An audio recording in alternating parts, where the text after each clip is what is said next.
Kuna mahali Tanzania ambako asili bado inaishi kwa uhuru wake wa kwanza, mahali ambapo milima hukutana na maji na binadamu hukutana na ndugu zake wa karibu zaidi porini.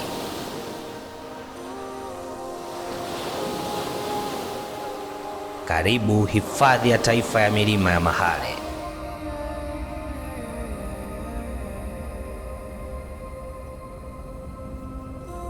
Safari ya kwenda Mahale si ya kawaida, ni safari ya raha tupu. Hapa huanza barabarani na mwisho utayagusa maji.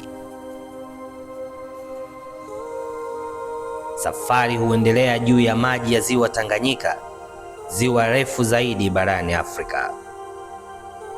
Kadri mashua inavyokaribia ufukwe, mandhari ya milima ya Mahale hujitokeza tulivu, safi na yenye ahadi ya kuonyesha uhalisia wa dunia ya kale.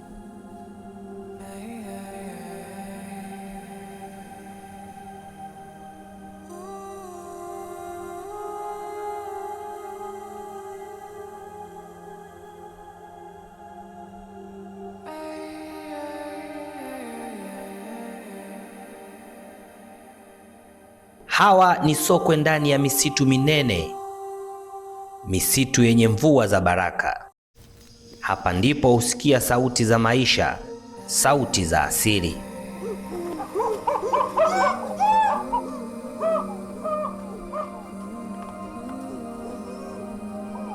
Hapa ndipo wanapoishi sokwe wa porini bila vizuizi. Mahale ni nyumbani kwa sokwe wanaojulikana zaidi duniani. Kuwaona sokwe ana kwa ana si burudani tu, ni uzoefu unaogusa moyo, unaobadilisha mtazamo wa maisha.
Milima ya Mahale huinuka kwa fahari juu ya ziwa, ikiwa imefunikwa na kijani kibichi cha asili halisi.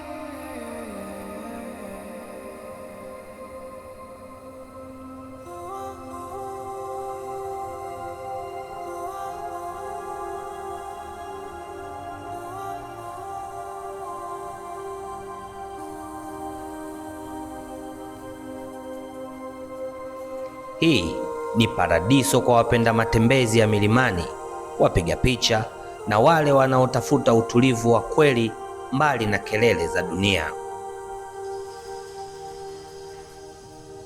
Baada ya safari ya msituni, ziwa linakukaribisha. Maji safi ya ziwa Tanganyika yanayong'aa huyatazama. Fukwe inayofaa kupumzika ukitazama machweo ya jua yakimezwa ndani ya maji. Hapa muda husimama, huwezi kutamani kukaa kwenye dunia yenye makelele. Mbali na sokwe, Mahale ni makazi ya aina mbalimbali za nyani na mamia ya ndege wa kuvutia, ikiwemo wanyama wengineo. Hii ni hifadhi ambayo haijaguswa asili yake, ikiwa katika umbo lake la kwanza.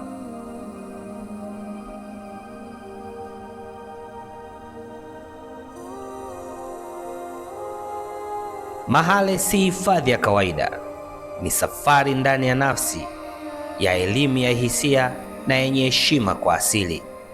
Ukifika Mahale, hutembei tu, bali unaiishi Tanzania halisi. Karibu hifadhi ya taifa ya milima ya Mahale, uzuri wa asili usioguswa.